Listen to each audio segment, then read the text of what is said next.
Hello everyone, आप लोग को SVN कासिल के इस एजुकेशनल चैनल पर हार्दिक अभिनंदन करती है। बच्चों, आज हम लोग लेक्चर छठा के बाद 7वें नंबर लेक्चर पर आए हुए हैं, जो कि संस्कृत को हम शुरू से बता रहे हैं।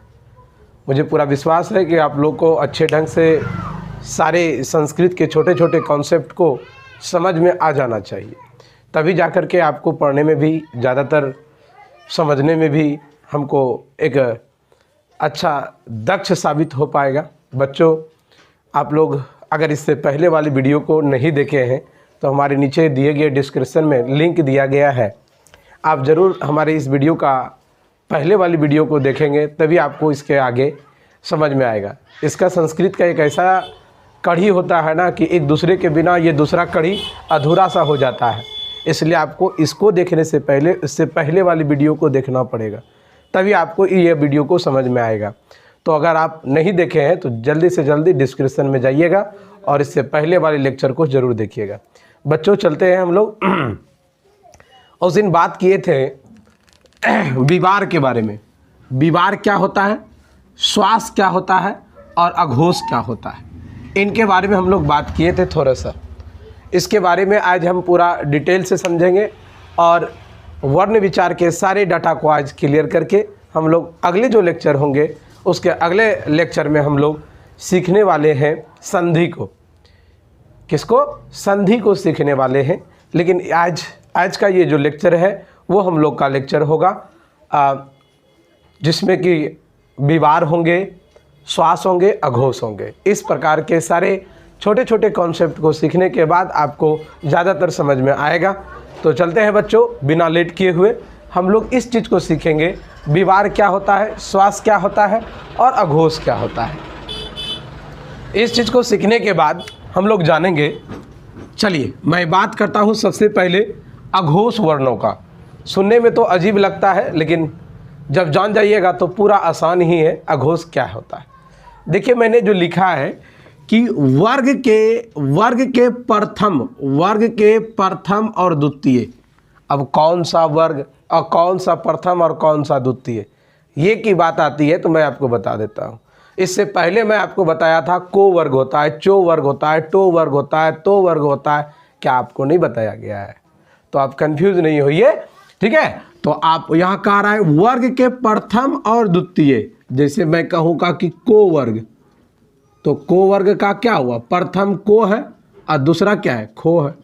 तो वही बात यहाँ पर कहा कि प्रथम वर्ग के प्रथम द्वितीय वर्ण, तो को वर्ण और खो वर्ण एवं तालव्य ए और दंशो ये सभी अघोष कहलाते हैं। अब आपको एकदम पूरा याद हो गया होगा, नहीं हुआ, कि वर्ण के जितने भी वर्ग के प्रथम और द्वितीय होंगे, वर्ग के प्रथम और द्वितीय जो है वो अघोष कहलाएंगे। और यो और ए तालव्य है, ए है और दंशो है, ये अघोष कहलाते हैं। क्या कहलाते हैं? अघोष कहलाते हैं। और इनका उच्चारण जो होता है, इनके उच्चारण में कंठ के नीचे स्थित, तो आपको बताए थे ना कि बाह्य स्वर होती है, नहीं अंदर रहते हुए भी वो बाह्य कहलाती है। देखिए कहा कंठ के नीचे स्थित स्वर, जिसको यंत्र द्वार कहते हैं। क्या कहते हैं उसको? यंत्र द्वार। वो क्या होते हैं? खुले होते हैं। इसलिए इसके उच्चारण में क्या नहीं होती है? तीव्र ध्वनि नहीं होती है। तीव्र ध्वनि मतलब अधिक जोरों से। जैसे आप को बोलिए, खो बोलिए, और चो बोलिए, टो बोलिए, चो बोलिए, छो बोलिए, टो बोलिए और ठो बोलिए। इसमें आपको ज़्यादातर नहीं आपको दिखाई, मतलब वो जिसको क्या बोलते हैं, ध्वनियों का जो स्वर में, जैसे आप कंपन के बारे में बताओ। जैसे देखिए, जैसे मेरे पास एक पेज है, इस पेज में देखिए, जैसे मैं बोलूँ, क्या बोलूँ, क्या कह रहा है? प्रथम और द्वितीय। जैसे को, खो, को, चो, टो, ऐसा लग रहा है नहीं हिला, लेकिन इसका दूसरा वर्ण में बोलते हैं तो देखिए क्या होता है? को, खो, चो, छो। तो ये आपका कंपन हो रहा है ना, तो इसमें यही कह रहा है, इसमें थोड़ा सा तीव्र की ध्वनियाँ उतना नहीं होती है, यंत्र खुले होने के कारण। अब देखिए यहाँ पर आपने क्या देखा स्थित स्वर, कंठ के नीचे वाले स्थित स्वर, कंठ के नीचे वाले स्थित स्वर यंत्र जो होते हैं वो खुले होते हैं, और इसी खुले होने के कारण इसका जो होता है ध्वनि तीव्र नहीं होता है। और यह स्वर यंत्र, ये जो स्वर यंत्र होता है खुले होने के कारण इसे क्या कहा गया है? इसे विवार कहा है। इसको क्या कहा है? विवार कहा जाता है। और बिना विशेष प्रयत्न, जो बिना विशेष प्रयत्न के उच्चारण से विशेष प्रयत्न के उच्चारण से इन्हें क्या कहा जाता है? श्वास भी कहते हैं। इसे क्या कहते हैं? श्वास भी कहते हैं। चलिए, श्वास कहते हैं। अब आता है ये आपका, इसमें तीनों चीज का हो गया, विवार क्या है, श्वास क्या है और अघोष क्या है। उसके बाद मैंने बताया था संवार। क्या बताया था? संवार नाद और घोष। अन्य व्यंजन मतलब इसके अलावा, किसके? ये दो के अलावा सभी स्वर घोष कहलाते हैं। सभी स्वर घोष कहलाते हैं। देखिए, सभी स्वर घोष कहलाते हैं। इनके उच्चारण में जो इसके उच्चारण में विशेष ध्वनियाँ होते हैं, ये स्वर यंत्र के द्वार को क्या करती है? प्रयत्नपूर्वक ये खुलवाना पड़ता है। जैसे गो, घो, गो, घो। आपको इसमें स्वर जो द्वार है वो आपको ज़्यादातर खोलना पड़ता है। जैसे यहाँ पे देखिए, गो, घो, जो, झो। इसमें ऐसा होता है कि हम लोग का बोलने का जो स्वर ध्वनि है उसको हम लोग क्या करना पड़ता है? प्रयत्न पूर्वक खुलवाना पड़ता है। और जैसे गो, घो, जो, झो इत्यादि के उच्चारण में प्रयत्न होती है। और इसके संधि में क्या हो जाता है? याद देखिएगा, इसके उच्चारण में, जब उच्चारण में ये प्रयत्न होता है और ये संधि में को का गो होना और चो का जो होना, ये इत्यादि अघोष कहलाते हैं। क्या कहलाते हैं? अघोष कहलाते हैं। अघोष नहीं कहलाते हैं। अघोष के घोष में जो रूपांतरण होता है, अघोष के जो घोष में रूपांतरण कहलाता है। इसका उदाहरण हम लोग पढ़ेंगे संधि में भी, ठीक है। मैं इसके बाद वाला इसका ही लेक्चर को मैं तैयार करके रखा हूं और मैं आपको बताऊंगा। अघोष के जो देखिए यहाँ पे लिखा है कि को का गो होना और चो का जो होना इत्यादि जो है वो अघोष के घोष में रूपांतरण का एक क्या है? उदाहरण है। क्या है? उदाहरण है। चलिए, अब बात आता है तीसरा नंबर में। मैंने इसके बाद बताया था विवार, श्वास, अघोष, और इसमें बताया था संवार, नाद और घोष। अब आता है इसमें अल्पप्राण और महाप्राण। बचपन का ही आप लोगों को कुछ याद होगा। अल्पप्राण जिन स्वर्णों के उच्चारण में क्या हो? कम ध्वनि, मतलब कम हवा लेने की आवश्यकता हो, ठीक है। वो देखिए, जिन वर्णों के उच्चारण में कम वायु लगे, कम वायु की आवश्यकता पड़े, वो अल्प कहलाते हैं। वो अल्प प्राण कहलाते हैं। जिन वर्णों के उच्चारण में आपको कम वायु की आवश्यकता हो उसे क्या कहेंगे आप? अल्प प्राण। जैसे कि क्या है? जैसे को है, गो है, अंगो है, ये इत्यादि है। ये आपका किसका है? अल्प प्राण के अंतर्गत आएगा। को, गो और अंगो इत्यादि जो है ये आपका अल्प प्राण के अंतर्गत आता है। दूसरा बात क्या है? दूसरा बात है कि जिन वर्ण के उच्चारण में, इसका दूसरा है कि जिन वर्णों के उच्चारण में दोहरी कहने का मतलब है उससे दुगुना हो जाए या अधिक हो जाए, उससे अधिक हो जाए। देखिए, दोहरी वायु का प्रयोग होता हो उससे, किससे? अल्प प्राण से ज़्यादा किसमें? महाप्राण में। वे महाप्राण कहलाते हैं। इनमें हो के रूप में दूसरी ध्वनि, जब आप किसी दूसरे वर्णों के साथ हो लगा देंगे, या देखिए जुड़ी होती है। जैसे खो, घो, खो, घो और छो, झो और ठो और दो, थो और घो, फो और भो में हो का जो अल्प प्राण के साथ हो का उच्चारण होता है। आप देखिए, खो लग रहा हो आ रहा, घो लग रहा हो आ रहा, फिर देखिए छो, इसमें भी हो लग रहा, झो हो आ रहा है ना। तो वही कह रहा है, अगर इस तरह का आए तब आपको पता उच्चारण में होने से वह महाप्राण हो जाता है। याद रखिएगा कि जब आपको बोले और आपके बोलने के बाद उसके लास्ट में ऐसा लगे कि हो आ रहा है, तब वह क्या आ जाएगा, महाप्राण। महाप्राण वर्ण के अंतर्गत इसको आप जानेंगे। यहाँ देखिए महाप्राण के अंतर्गत आप उसको मानेंगे। महाप्राण के अंतर्गत आप याद रखिएगा कि अल्पप्राण में क्या होता है कि अल्पप्राण में जब वर्ण का उच्चारण होते हैं तो वर्णों के लास्ट में अगर यदि हो आए तो वह आप कहेंगे महाप्राण के अंतर्गत आता है। अब देखिए चौथा नंबर यहाँ है, तैयार है। आपको इससे पहले बताए थे ना कि 4 थे, तो 4 में से हम लोग यहाँ देखिए पहले को इसको पढ़ लिए, दूसरा ये पढ़े, तीसरा ये, और चौथा है उदात्त। उदात्त, अनुदात्त और स्वरित। स्वरित क्या है और उदात्त क्या है और अनुदात्त क्या है, इसके अंतर्गत देखिए इसका महत्व वैदिक भाषा के उच्चारण में होता है। वैदिक भाषा में इसका उच्चारण ज़्यादातर होता है किसका, उदात्त और अनुदात्त का।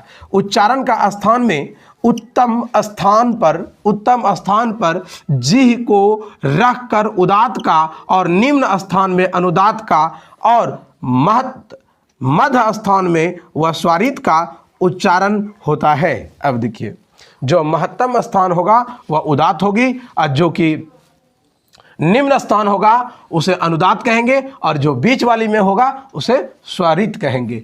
जिन स्वर्णों के उच्चारण में आपको क्या यहाँ देखिए लिखा है, हम एकदम लिखे हुए हिसाब से क्या लिखे हैं, देखिए उच्चारण के स्थान में उच्चतम स्थान पर जी को रख करके जैसे बोलना हो और जी को अगर अधिक ऊंचाई तक ले जाना जाए तब आप उदात्त कहेंगे और जो क्या सबसे निम्न वाला में होगा तो उसका अनुदात्त कहेंगे और जो बीच वाले स्वर में होंगे मध्य स्थान होंगे उसे स्वरित का उच्चारण होता है। ये उच्चारण होता है, ये स्मरणीय है, ये याद करने योग्य है। ये तीनों भेद केवल स्वर वर्णों में होता है। ये तीनों जो होता है ये स्वर्ण वर्ण में ही होता है। सिर्फ अनुदात्त और उदात्त, अनुदात्त और स्वरित, ये तीनों जो होते हैं ये सिर्फ स्वर्ण वर्ण के लिए होते हैं। चलिए इसके बाद मैं बता दूं, तीनों भेद केवल स्वर वर्ण में ही होते हैं और सामान्यतः उच्चारण में इसका उपयोग नहीं किया जाता है। ये सामान्य शब्दों में इनका उच्चारण के लिए इनका प्रयोग नहीं किया जाता। इनका उच्चारण जो होता है सामान्य शब्दों के लिए नहीं है। अब इसके बाद मैंने इसका पूरा डाटा तैयार हो गया आपका। अब थोड़ा सा बाद आता है पद विचार, थोड़ा सा होता है पद विचार। पद विचार को लेकर के मैं आया हूँ। देखिए पद विचार क्या है।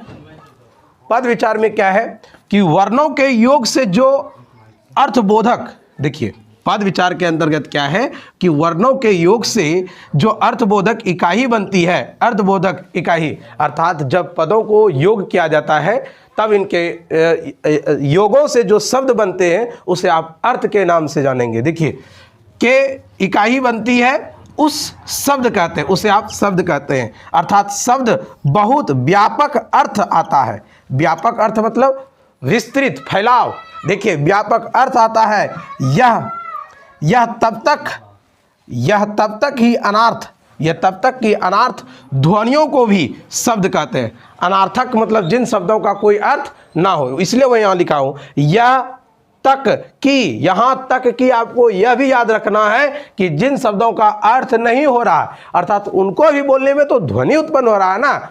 चलिए देखिए ध्वनियों को भी शब्द कहते हैं। शब्द जब वाक्य में प्रयोग करने का योग हो जाए, जब कोई शब्द आप बनाए हैं और यह शब्द का प्रयोग किसी वाक्य में करने लगे, वाक्य में प्रयोग करने योग्य होता है, तब उसे केवल शब्द ना, देखिए जिन शब्द को आप बना दिए उन शब्दों का प्रयोग किसी वाक्य के लिए कर रहे हैं, तब देखिए केवल शब्द ना कहकर उसे क्या करेंगे, परिभाषित के दृष्टि से पद कहेंगे। उसको परिभाषित के दृष्टि से क्या कहेंगे, पद कहते हैं। सामान्यतः संस्कृत में पद 3 प्रकार के होते हैं।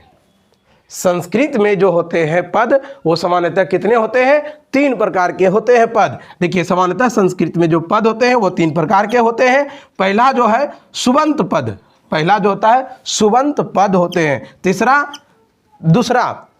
दूसरा जो आपका यहाँ पर लिखा हुआ तिगंत पद क्या होते हैं, तिगंत। और तीसरा जो होता है अव्यय पद, क्या होता है तीसरा, अव्यय पद। ये सभी पद शब्द है, ये सभी पद जो है अव्यय है, लेकिन यहाँ याद रखिएगा कि सभी पद जो है वह शब्द है, लेकिन सभी शब्द पद नहीं हो सकते, सभी पद नहीं हो सकते। याद रखिएगा इस बात को, ये बहुत इंपॉर्टेंट है कि सभी, देखिए सभी पद शब्द है लेकिन सभी शब्द पद नहीं है, ये इंपॉर्टेंट है। ये VVI देखिए, याद रखिएगा इसको। यहां तक तो हो गया। अब देखिए सुबंत पद में लिंग वचन विभक्ति, देखिए सुबंत पद में लिंग वचन विभक्ति अनिवार्य होता है। जो सुबंत पद होते हैं इसमें लिंग भी होंगे, वचन भी होंगे, विभक्ति भी, यह एकदम नेसेसरी होगा, निश्चित होगा, अनिवार्य है। और इसी प्रकार तिगंत पदों में पुरुष वचन तथा लकार अनिवार्य होता है। जिस प्रकार आपने सुबंत पदों में लिंग देखें, वचन देखें, विभक्ति देखें, अनिवार्य होता है, इसी प्रकार तिगंत पदों में भी पुरुष होते हैं, वचन होते हैं तथा लकार, और ये सब नेसेसरी होता है। किसमें? तिगंत में। तिगंत पदों में देखिए यहाँ पर लिखा है कि तिगंत पदों में विभक्ति और लिंग, तिगंत पदों में विभक्ति और लिंग जो है नहीं होते, किंतु क्रिया के रूप में जो किदंत पद होते हैं वह अव्यय होते हैं। ये याद रखिएगा कि आप यहाँ पर जो देखें कि तिगंत पदों में जो विभक्ति और लिंग, और यहाँ पर मैंने क्या दिखा कि तिगंत पदों में पुरुष वचन और लकार होते हैं, पुरुष वचन और लकार, और यहाँ बता रहा है तिगंत पदों में विभक्ति और लिंग ये नहीं होते हैं। देखिए याद रखिएगा, किसमें? ये तिगंत वाले में नहीं होते हैं, याद रखते हैं, जो कि किंतु ये क्रिया के रूप में क्या होता है? किदंत पद कहलाते हो जाते हैं। अब बात आता है इसका क्या, तीसरा जो है आपका किसमें? विचार वाले में, पद विचार के बारे में जो आता है आपका कौन सा? अव्यय पद। अव्यय पद आप लोग जानते हैं अव्यय पहले क्या होता है, जिन शब्दों का रूप कभी नहीं बदलता है। देखिए लेकिन यहाँ अव्यय पदों में कहता है कि लिंग, वचन या विभक्ति के प्रभाव नहीं पड़े, इसमें किसी प्रकार के लिंग, वचन और विभक्ति का प्रभाव नहीं पड़ता है, वो अव्यय पद कहलाता है। वह सदा एक रूप में रहता है, वह कभी बदलता ही नहीं हो, वह एक रूप में बदलता है। इनका प्रयोग करके वाक्यों को अच्छे तरह से बनाया जा सकता है। देखिए यहाँ लिखे हैं, यह अव्यय में अव्यय जो अर्थ होता है, व्यय का अर्थ होता है विकार, और जिसका विकार नहीं हो वह अव्यय है। वह क्या है? अव्यय है। इसका प्रयोग वाक्य में स्वतंत्र रूप से प्रयोग किया जाता है। इनका जो प्रयोग होता है वाक्य में स्वतंत्र रूप से इनका प्रयोग किया जाता है। बच्चों मुझे पूरा विश्वास है कि अगर आप इस प्रकार से सही तरह से एक एक करके सारी वीडियो को अगर देखते रहें तो ज़रूर हमें अगर उम्मीद है कि आपको एक अच्छे मुकाम तक, आपको संस्कृत को अच्छे तक समझ में आ जाएगा। बच्चों मेरे इस वीडियो को अच्छे दूर तक जाने दीजिएगा। हर बच्चे जहाँ तक कि संस्कृत जो नहीं पढ़ पा रहे हैं, नहीं समझ पा रहे हैं, उनको एकदम जीरो से आगे की ओर आपको ले जाने के लिए हम प्रयत्नशील हैं। बच्चे मेरे इस वीडियो को ज़रूर दूर से दूर तक शेयर कीजिएगा और उन छात्र छात्राओं तक पहुंचाइए जो कि संस्कृत पढ़ना चाहते हैं। बच्चों मिलते हैं मैं इससे अगले वाले लेक्चर 8 में, और इससे आगे की ओर जो हम लोग संस्कृत के संधि विच्छेद के बारे में हम लोग जानेंगे। ये हम लोग शब्द विचार को जान करके पद विचार को मैंने समझ लिया, शब्द के बाद पद जाने, अब पद के बाद हम लोग चलेंगे संस्कृत के संधि में। याद रहे, इनके बाद मैं मिलता हूँ जल्द से जल्द लेक्चर 7 पर। इसका पूरा कंप्लीट होने के बाद आपसे जल्द मेरी मुलाकात होगी यूट्यूब के इसी प्लेटफॉर्म पर SBN कासिल पर।